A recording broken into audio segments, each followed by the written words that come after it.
Well, thank you all for coming. It's really nice to see some new faces and again, see some old faces as well.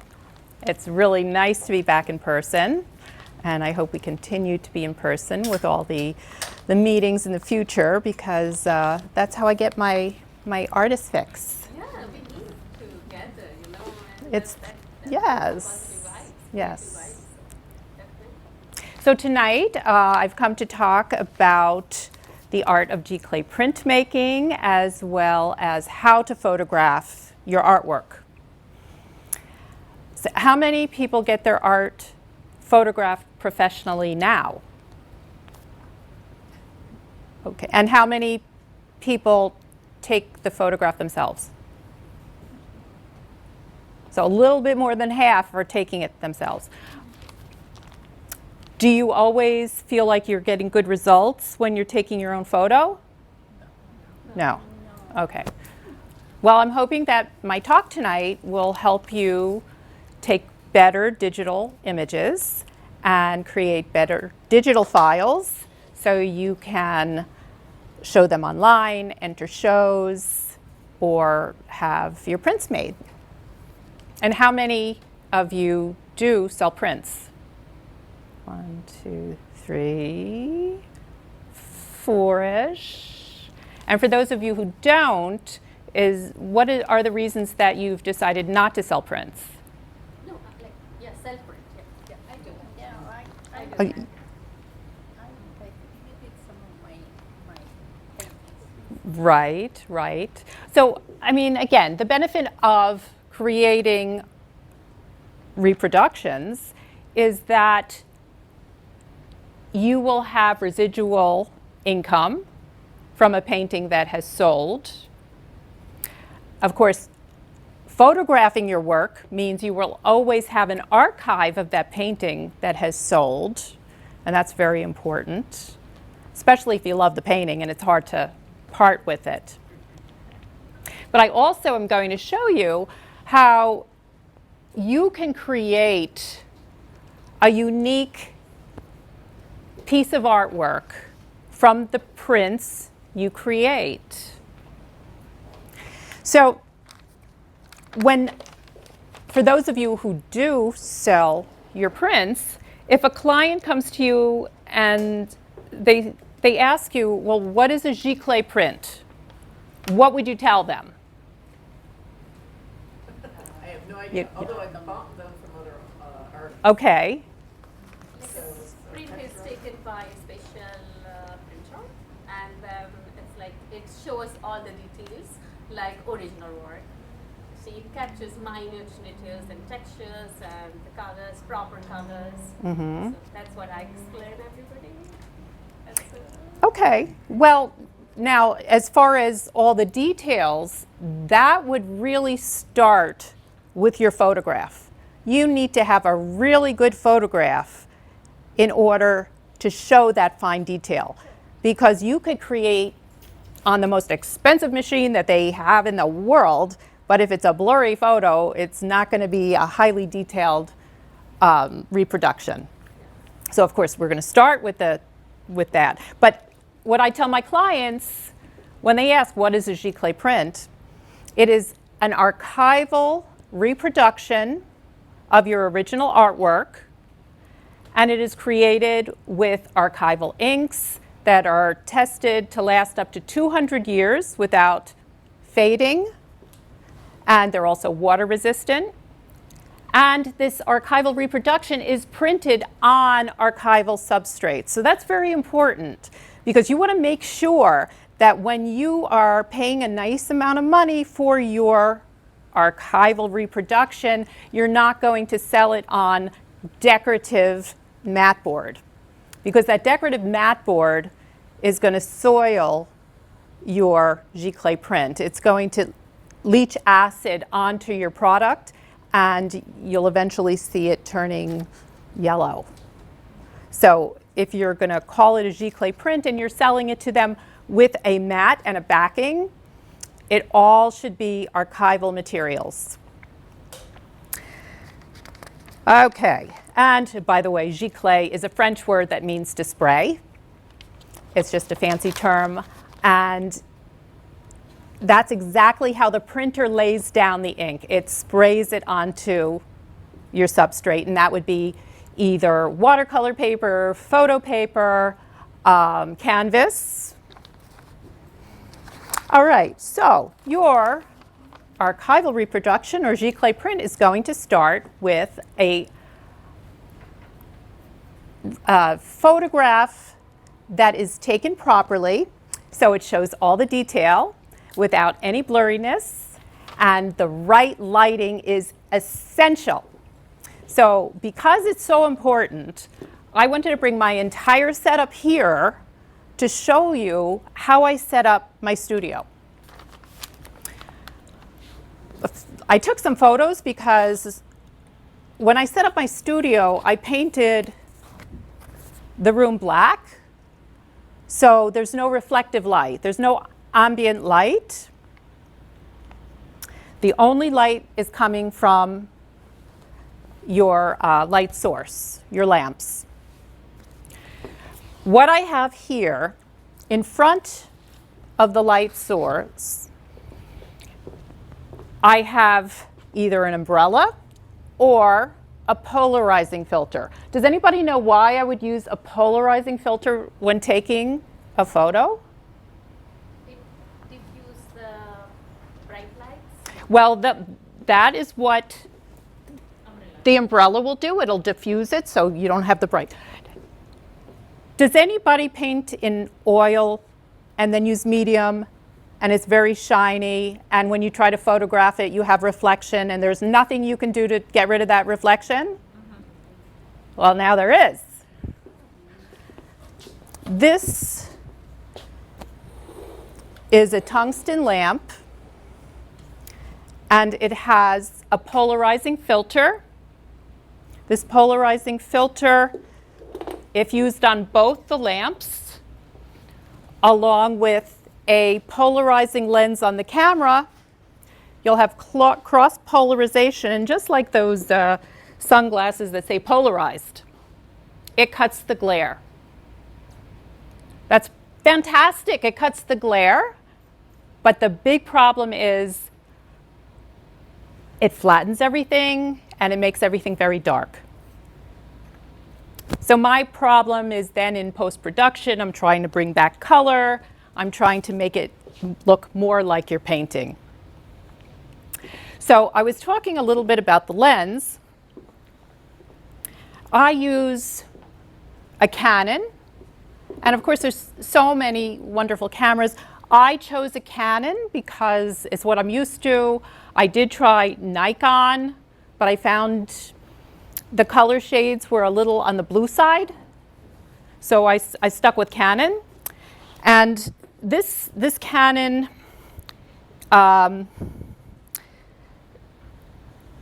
is, let's see, it has attached to it, this is called a Sigma macro lens. I chose this because I'm shooting flat artwork. I'm not shooting sculpture, I'm not shooting sports, I'm shooting art that doesn't move. It's flat, so I need a camera that's going to have a flat field of focus where I'm going to be able to get everything in with all my lines straight. That's what my macro lens is going to do. It's going to allow me to shoot this without that fishbowl effect. And the camera itself is a full frame, or what? Full size frame. And anyway, because I'm in a studio that's not very big, if I have very big artwork, a full frame camera will allow me to stay close, get the whole thing in. So that's why I chose these two pieces, the Sigma lens and the Canon EOS 6D. And then of course my polarizing, I think on your brochure it has a little picture of that additional polarizing lens that I put in front of the Sigma lens. Now, it's important to note that I'm just showing you this for demonstration purposes. If I'm shooting watercolor, I don't need a polarizer. If I'm shooting watercolor, I will have two of the umbrellas. Both of these lamps will have umbrellas, but if I'm shooting artwork that reflects, both of my lamps will have these polarizing filters. And I'm going to talk a little bit about the lamp now. I'm just going to quickly turn it on because it's very bright. So anybody sitting near it might go blind. When I have the lamp with the polarizers, what I've read and how I station them, they should be lower than the artwork, facing up just a bit, like this. Now, at a 45-degree angle. This is not exactly 45 degree, but it's close enough because I really can't get any farther. This is a tungsten bulb. It's a tungsten lamp. And the reason I use the tungsten is because it's going to give me a full range of color. I needed a lamp that will allow my camera to see all the color that it needs, all the color that is in your artwork. The lamps are rated with the tungsten, I believe, it's a CR 100. If you're getting a lamp, you want to make sure it has a CR rating 97 or 98 or above. Anything below that, it's not going to show you the whole spectrum of color. The reason I chose these tungsten is because they're far less expensive than most of the other full spectrum lamps. All right, so I do believe there's a page in there that tells you a little bit about camera settings. Oh, number one, when you're taking your shot, you always have to use a tripod and put it on a 2-second delay, because the action of your finger closing down on the button is going to give it movement, and you don't want any movement. So by putting it on a 2-second delay, you'll have a much better shot. In settings, and I believe in here, I have a page for that. You want to make sure that you're shooting raw. Raw. I say raw, but in Maryland you say raw. R-A-W. It means that your camera is going to be able to use all the available pixels that the camera has to offer. And there's a lot more you can do with it. So I'm not quite sure how each individual camera gets to RAW, but if you go to your menu function and just play, you'll find it. Also, there's something called ISO. Back when we had the Instamatics, ISO is like, it's a film speed. So because my painting is still, I can shoot at 100 because I'm on a tripod. So you want to make sure you're at 100 ISO. And then the other settings are really based on your lighting. So I'd say in general, I might have, say, a shutter speed of 5 and an f-stop of 5.6. But it depends on how much light is on the painting. And the closer I get, there might be more light. If it's a small painting, if I have to back up for a larger painting, I'm going to have to change my settings.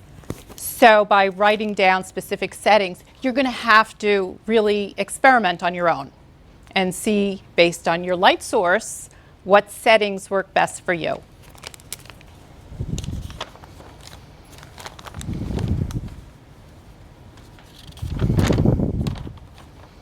Oh, good, I remembered all that too,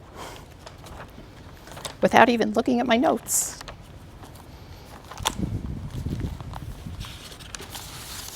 Okay, so again, in your pamphlet, I do show you better where your lamps should be located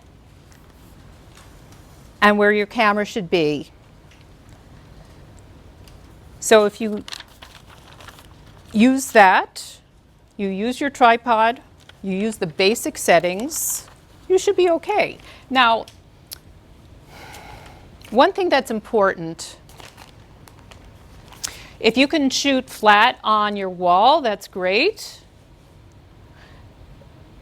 Right here, I'm on an easel. It's not flat. I would have to adjust this tripod, and I would probably need to bring it down a little bit because I want to make sure that I'm absolutely parallel with that painting. So keep that in mind, because it's going to be distorted if your painting is like this on a tripod on the easel and your camera straight. It'll look wacky. So try to keep it parallel to each other. Distance? Well, as far as distance is concerned, this is too close.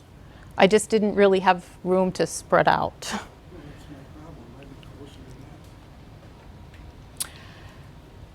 Too close. So, too close, you might need an umbrella lamp that diffuses it a little bit more.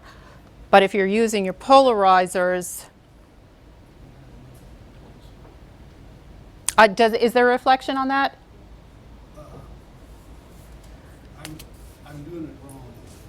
Okay. So now I'm learning how to do it right. Oh, okay, okay. All right, so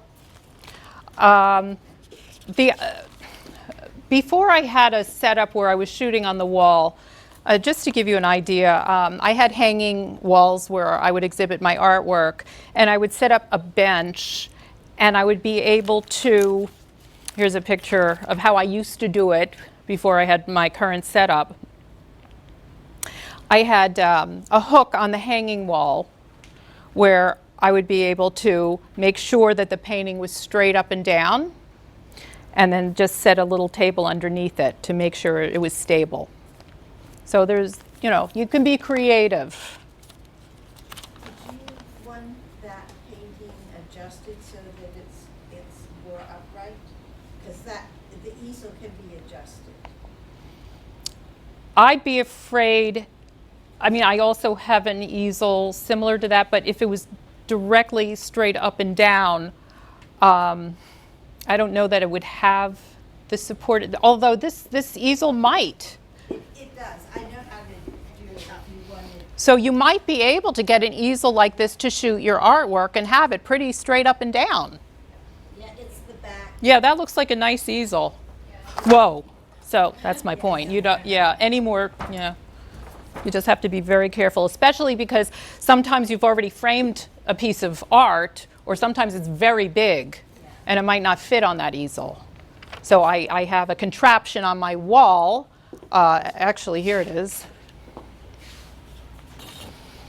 So this is how I shoot my art now. It's a very large contraption that takes paintings up to 9 feet. And that makes my life a lot easier. Did you build it, or did you? I had a friend build it, yeah. All right. Okay, let's get to creating your digital image. All right, once you feel like your lighting's right and you've taken your shot and everything seems to be working, you take your camera card out of the camera and you bring it to your computer and you put it into, well, I put it into Photoshop. Does anybody use other programs? What is it? I use iPhoto. iPhoto. Yeah, it's the native Mac. Oh, okay. I'm a PC girl. It's not as fancy as Photoshop. Okay, okay. There's so much I have to do that it seems like Photoshop does most of what I need, because the hardest thing I have to do is deal with the reflection. But sometimes I want the reflection. I have a lot of artists that come to me that have metallic paints in certain areas. So I'll have to shoot. I'll do a shoot without the polarizing filters. I'll just use the umbrellas. And then I'll do a shoot with the polarizing filters. I'll take the glitter out of the shot with the umbrellas, and then I'll cut it out and I'll superimpose it onto the polarized shot. Because remember, the polarized shot darkens everything. So anything that reflects is now black. So you're not going to see glitter. So, and you know, with Photoshop, you can cut out and, you know, even, I mean, you can tweak, you can skew, there's so much you can do. So, I mean, if you're really going to get serious about working on your digital files, you might want to consider Photoshop. So I wanted to talk a little bit about the process. Once I get the digital file on the screen, I'll first look at it and maybe start working with levels. That's the amount of light. And I'll tweak it by usually bringing up the light a little bit or trying to lighten the shadows that the polarizing filter just made black. So I always start with the dark and light, and then I work from there.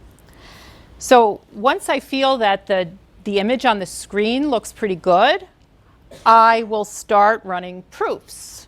And here's just an example.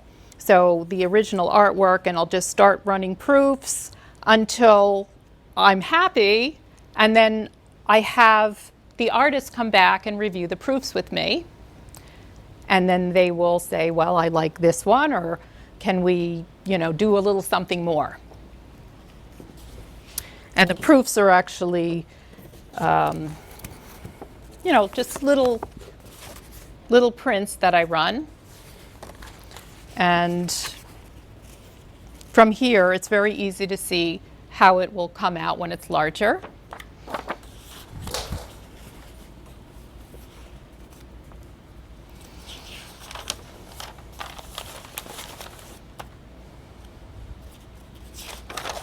Dennis, do you think phone can also work like Canon? Because that's So the phones, especially now, the 14, like 12 megapixels or the or 14 they have megapixels. very, yeah, they're very, very good phones, cameras.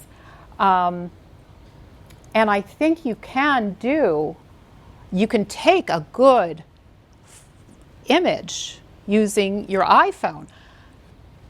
Where is the, oh, here, let's take a look at this. This is a phone that's on a tripod that has an adapter. So Mike is using, by the way, this is Mike English, and he's photographing this for any of the AA members who weren't able to come tonight. Thank you, Mike.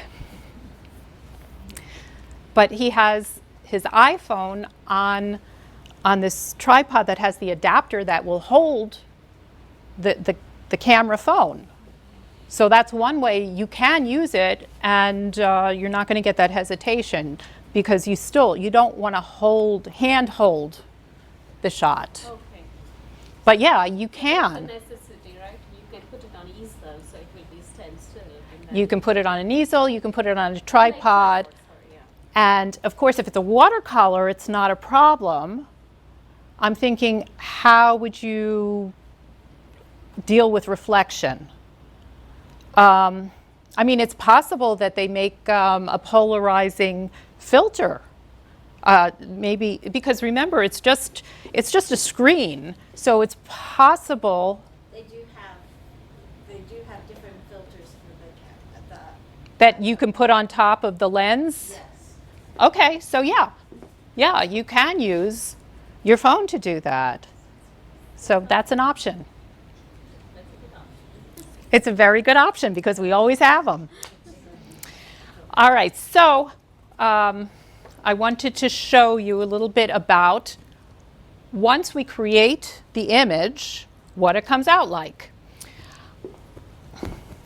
This is an image. Actually, I just sold the original at Windridge. Thank you. But Mike had said he really liked the image, so I made him a print. And I wanted to show this to you because here are some options you can think about when selling your work to your clients. So this painting is on canvas, but as you know, it's so expensive to frame. One option that I offer, I create a reflective image printed around the sides, so nothing is lost from the front of the painting. This is all a reflective image. And then we stretch it on 1.5-inch stretcher bars, and it can go directly on the wall. So you're saving a lot of money in framing.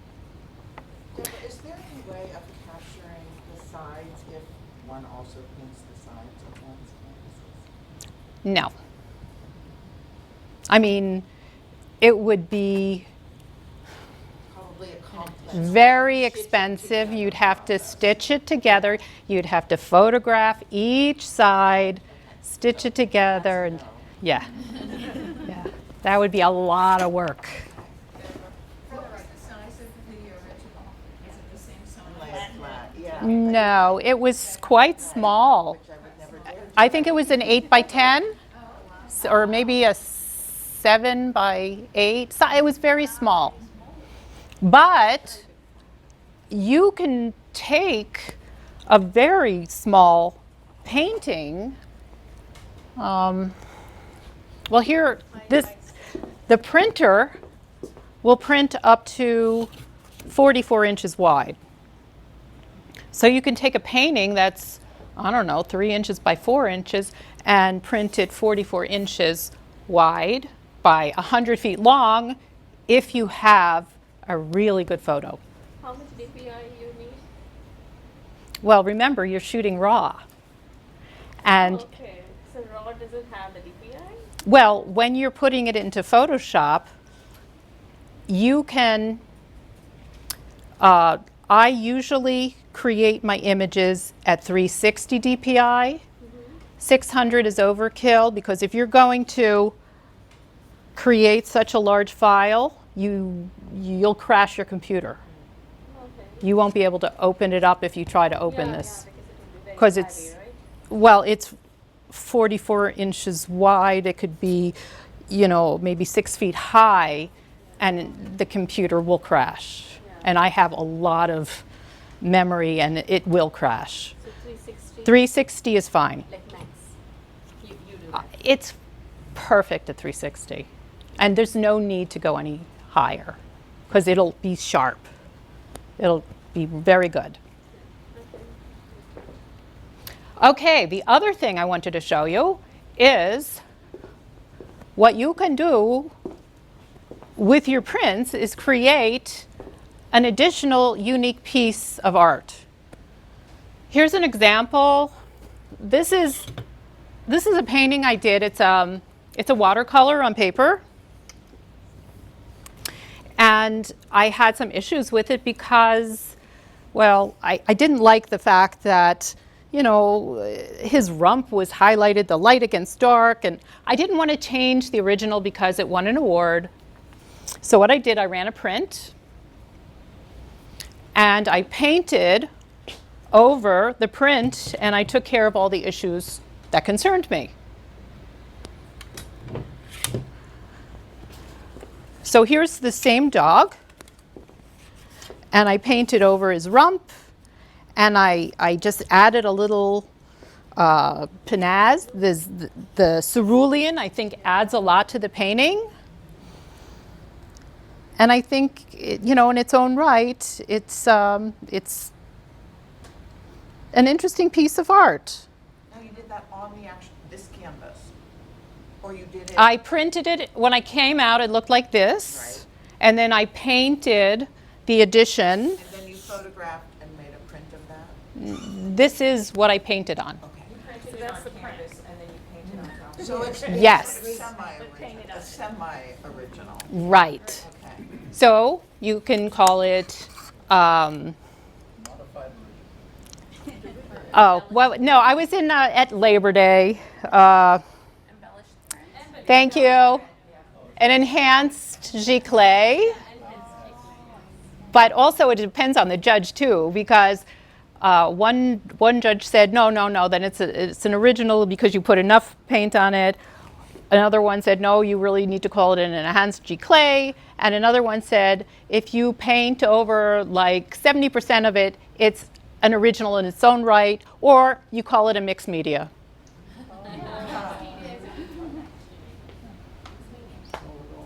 And you painted oil over it, or? I use water-soluble oil. I use liquid acrylic. Those are the two that I prefer. Sometimes I even use like pastels.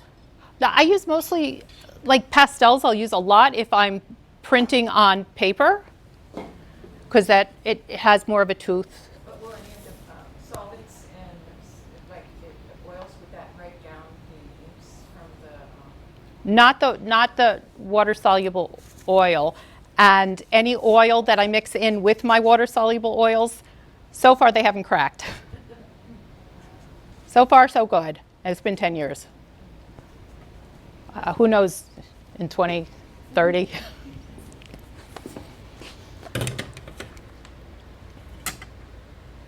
Now, on the, I also have samples here. It's like this is a painting I did of Times Square, and I printed it. The original is in my home, and it's the only one I won't sell. But this is printed on watercolor paper, and if you want to enhance it, you can use, pastels or, watercolors. But because it has the substrate, anytime you're printing on paper, it has some kind of coating. So once you put down color, you can't move it. That's it. There's no softening your brush stroke. It's down, and you can see every stroke. So I like to either go in with thick paint on top or maybe a pastel. But there's different things you can do and just try. Experiment. So what's the original size of the original painting? Of this one? Yeah. Again, the original of this one was maybe 8 by 10. It's on your card, right? Yes, because that's my favorite. Also, I did want to bring, this product is called Golden's MSA Varnish. Now, in my home, I don't varnish my prints, but if you're taking it from show to show, it could scratch, just like a painting could scratch, but this product will protect it. Is that a spray? It's a spray, yeah. I also have here, these are the different substrates.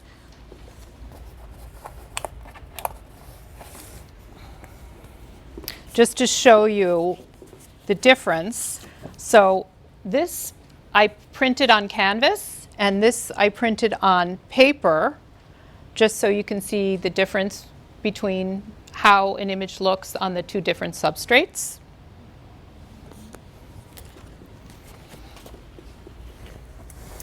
And the other options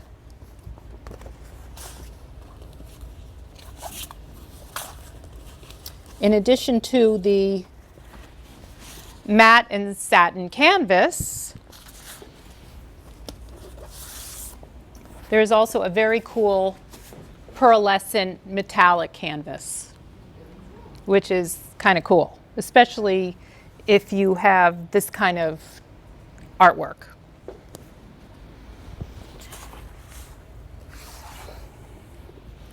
And I also have silver photo paper, which a lot of photographers enjoy because it really gives it a very in-depth look. And the pearls look like pearls, metallics look like metallics. And Yupo looks like Yupo. So I've done a lot of Yupo on this product. I was also talking a little bit about archival products.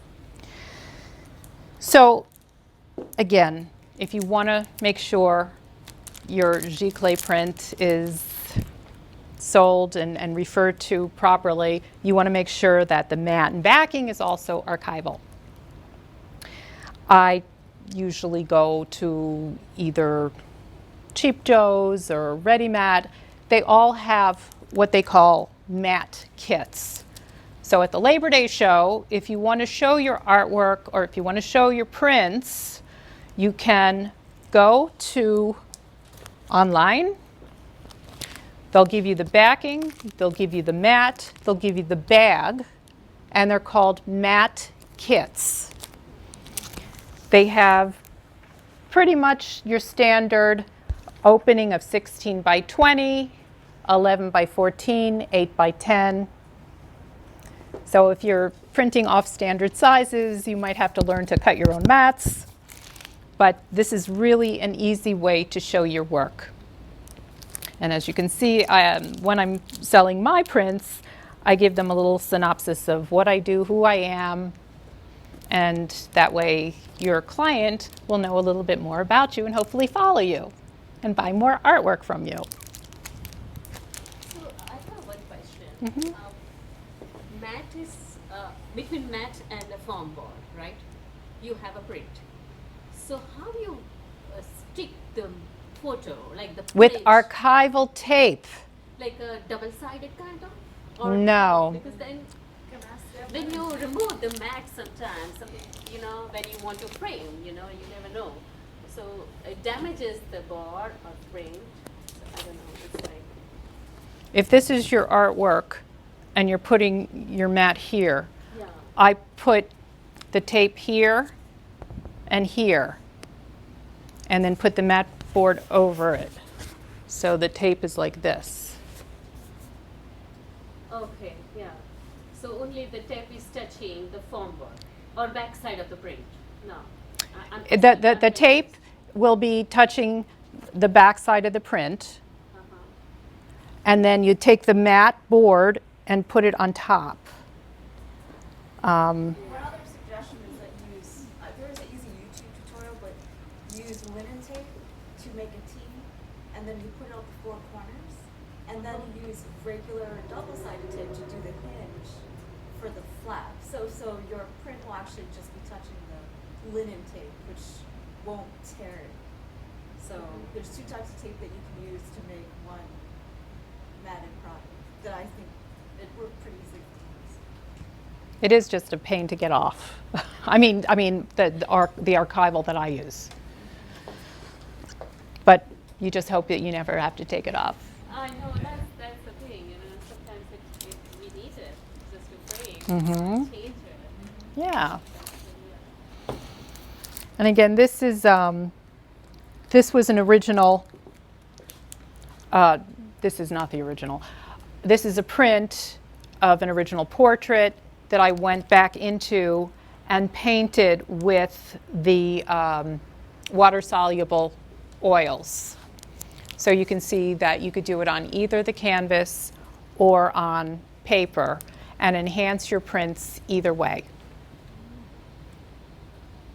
So I'm sure there's things I'm forgetting to mention, but if you have any questions, I'm happy to answer. One question for you. On those other prints that you just showed us, it looked like there was a variation of a pink color. Now, is that because of the type of material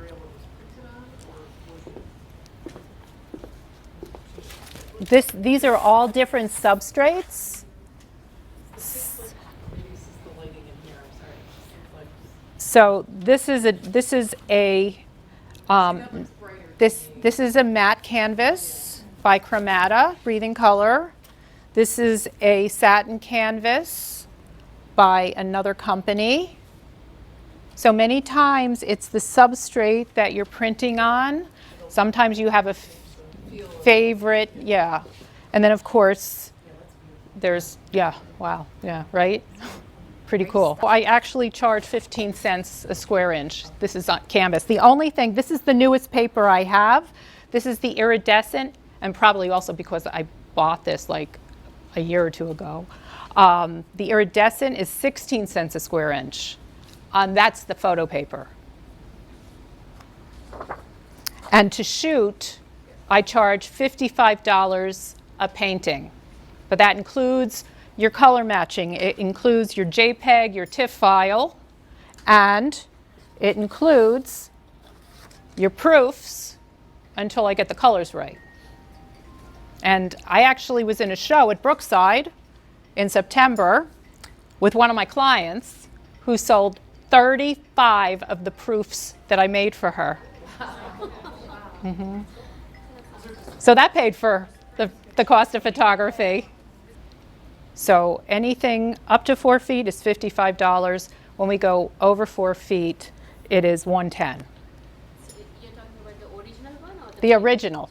The original. The original one is 4 feet, more than 4 feet. Right. Yeah, then the Right. price is different. Right. Because it's going to take a lot more work. Yeah. Because it's actually a double shot, but then I have to stitch it together. Yeah, but then So- if we want a smaller print of the, Oh, yeah, you could. Again, my limitation is 44 inches wide because my printer can't print any larger. So I can't make anything larger than that. 44 inches by 100 feet. So, When you print on canvas, do you sell it that way, or do you also stretch it? I have a relationship with Art Galaxy, and after I run the flat print, I bring it to Art Galaxy, and they do the stretching. And something like that would, I think, is $70. Okay, so that's on top of the printing cost? Yes. So if you're going to have, but look, the cost of framing is hundreds of dollars. Oh, I'm not arguing. Yeah. Yeah. Finding out. So I found that to be very reasonable. Deborah, is that price unstretched if you print it on canvas? 15 cents a square inch is canvas unstretched. Flat canvas? Right, right. Do you do the stretching or? Yes, that's what she was just asking. Oh, I'm sorry. Yes, it's a one-stop shopping. When you come in, you'll be picking it up like that. And then I have the whole price list for the stretching. Because again, as I was saying, I work with Art Galaxy, and then I'll take that print, bring it to him, I'll pay him, and then when you pick up your print, you just pay me. So, one-stop shopping. Do you prefer to take a photography of oil painting without the varnish, before we varnish, or with the varnish? I much prefer to photograph without the varnish because dealing, again, with the reflection, trying to get the colors is very time consuming. It's better before varnishing It's- painting to you. Way better. Okay. Way better. It's much, much easier to photograph before your varnish because all the issues come to play From the shine. with the shine, with the reflection that we're trying to deal with. Yes. Yep. Yes. Do you photograph pastel paintings any differently? No. It's exactly the same way, but you don't need the polarizers. Okay, so how would you bring it in? Because it's on a paper. Usually you have like a glycine on top of it to protect it, right? Just bring it in. And you mount it on a board? Mm-hmm. Oh, you do. Yep. Yeah, no, the pastels have come out beautifully. And again, with the pastels, now if you're shooting it, what are we going to use? We're going to use the umbrella lights, right? Because we don't have any reflection. So, yes. No, and you can use your iPhone. If you just get an adapter on your tripod, or you can come to me. That's easier. that's fine. Yeah, Can we bring you the photo that's already made? absolutely.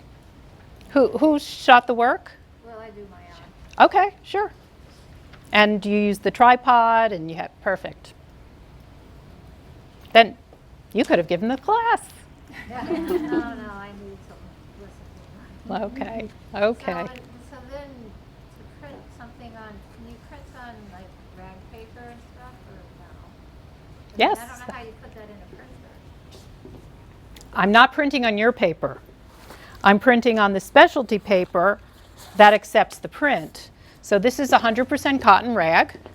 This is one of the papers I have. It's called Moab Entrada. And again, the papers I use are created for the prints because it allows the prints to absorb and stay put. And they don't run if you put it into the water. I mean, you could put this into the bathtub and nothing happens to it until you start scrubbing, and then maybe the paper will tear. But the inks won't run.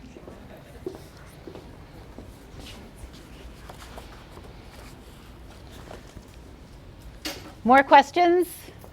Is everybody good? Everybody's going to go home and shoot their paintings now? No, coming to you. Sure.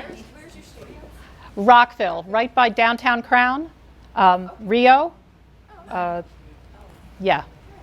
And, what was the question? Can you do a print from a not so good phone photograph? You know, if It's I did have a painting that sold. And that's the only sold, thing I yeah. could do- And I wanted to blow it up I do work it to where it's been acceptable. Yeah. I mean, yeah. and then it could be embellished. It was freshly done Right. in the show, yeah, in the show, and it's sold. I don't have any of the picture. There are a couple of clicks I did because it was freshly done. So Yeah. I want to blow up. That's the same question I had.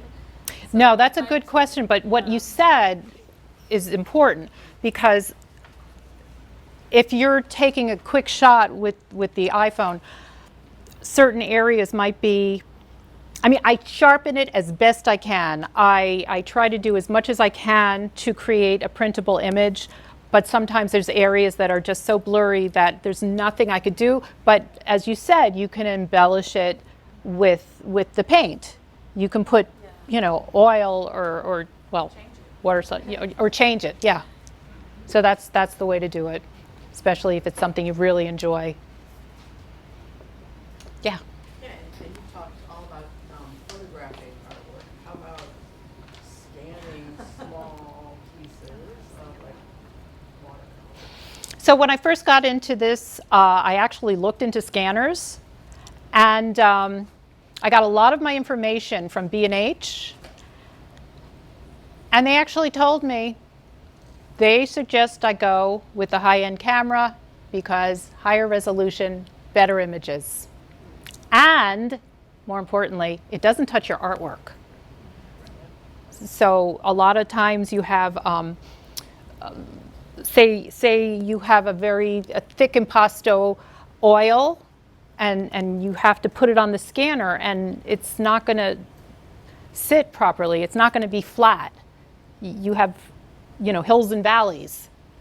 So it would be much more difficult to scan. So I think the photography is better. Yeah. Any more? Well, thank you very much for having me. I really, really enjoyed the evening, and thank you. But feel free to call me if you have any questions or, need to shoot your artwork and you forgot about something I said. Or if you want me to do it. Yeah. looked at the iPhone, the polarizing filter, that it's like something you attach on your Oh, phone. then that's it. But could you use a polarizing filter on camera without on the